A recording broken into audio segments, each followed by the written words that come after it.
Nëse do t'i kthehesh kohën përpara, ç'do i thoshe Evit ti sot si nën?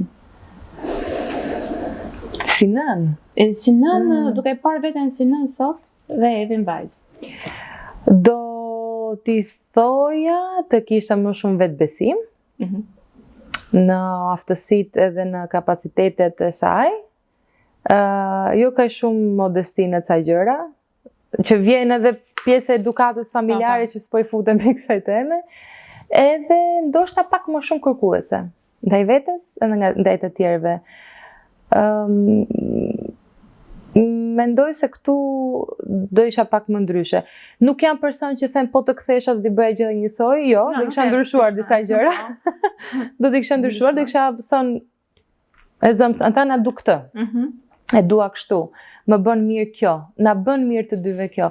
Nuk e kam pasur këtë forcën e fjales për mos të lënduar njerëzit, sepse nuk e di pse shija si lëndim, po nuk qenë ka lëndim. Sot nuk e diskutoj që jam komplet ndryshe, por këto do i kisha thënë, më shumë vetbesim edhe më shumë kërkuese ndaj kësaj gjërave. Ky podcast është prodhim i Onovos.